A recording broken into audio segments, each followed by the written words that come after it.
Your boy Salim from Notorious S back yet again with another video, baby. Y'all thinking about this whole cancellation thing because we can't help but notice what's going on.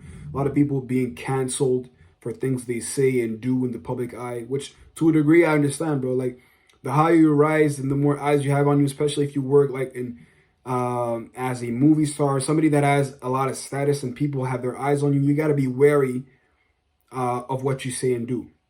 But what's crazy is we see that happening like in real time and people getting canceled. You lose a lot of partnership deals. You could even lose your company. And we have the best, like a phenomenal scenario with Kanye West, who just lost a lot of business deals and stuff because of what he said, right?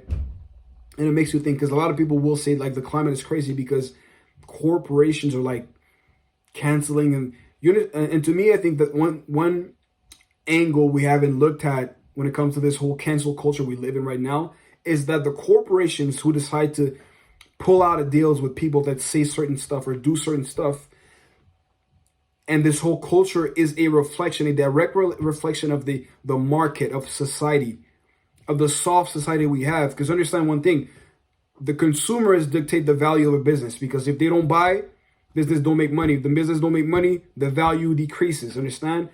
And they do that because it's all in anticipation of the reactions of the people that put money in their pockets. So if you're complaining about the whole cancel culture and the fact that we have to be wary of what we say, it's because the average individual's tolerance for other people's ideas and thoughts is much lower than it was before. We're softer. We can't face other people disagreeing with us. We can't face other people saying things that they think. We would rather they keep their minds shut and avoid us having to face other people's thoughts that might be contradictory to what we think than actually having a discourse, conversation. And this is so toxic. This is so bad for humanity as a whole. But I needed to make this kind of distinction because a lot of people will try to kind of point the fingers in other directions. But we have to look in the mirror. Me, myself, if I heard these comments, I wouldn't look, I don't care. Maybe it's because of my upbringing and all these things, but somebody insults me, calls me something because I'm black and all these things. Look, I got all this shit to do, right? I'm not gonna go and complain and try to bring their life, to endanger their livelihood because I didn't like what they said, and try to take money out of the pocket of the company that I'm buying from because they associate with them. But that's the world we live in. But if we're gonna talk about that, then we have to address the fact that it comes from us as a whole being way softer. And it's not even that. Like you look at all these things that are indicators of us declining as a civilization, is like the testosterone count for men being young men right now having lower testosterone counts than their grandfathers, right? Our diabetes rates increasing. Like I was watching a video about them talking about the next pandemic in like 25 to 30 years is going to be type 2 diabetes, which means it's diabetes that you catch not because you were born with it, but because you ate yourself into diabetes. And we have that in parallel with all these things like body positivity, who reinforce bad decisions and bad lifestyles by telling you you're okay and you don't have to deal with the consequences of your bad eating habits. This is lunacy. This is lunacy, bro. Because are you telling me that people can find and invent a way to avoid dealing with the physical repercussions of their actions?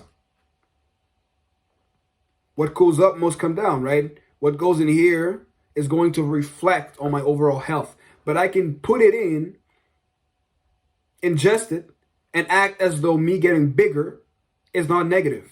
As though me having a hard time going up a flight of stairs is not a bad thing. And you should accept me no matter how I look, because I don't want you to make me feel bad for my decisions. That's crazy. That's hilarious. That's hilarious. Goofy shit. That ass. But like it's more so an introspective thought that I was having. Like, bro, it's us. It's us. And what's funny to me is like these people that make the movement and take all their energy and move it to take other people down, I never see them in real life. It's like, are they all hiding in the same cave and shit? Anyways, I'm not going to start rambling, but yeah, you got to think about that, this whole culture and what it stems from and where it comes from and what we got to do as a whole to kind of combat it. As man, you got to make yourself tougher because life is hard. And regardless of how much effort you put into to try to make it less hard by forcing and arm wrestling other people so that they acknowledge whatever truth you're trying to push, it's not going to be less hard. It's just going to incentivize you and make it more likely for you to develop mental illness because your thoughts and reality won't align together. You're going to suffer. At the end of the day, we're suffering more than ever. You know what I mean? So get your shit right, man, and think about that. Think about that, man. That's all I got for you. If you like the content, subscribe, share, like the video, and I'm going to see you next time. Peace.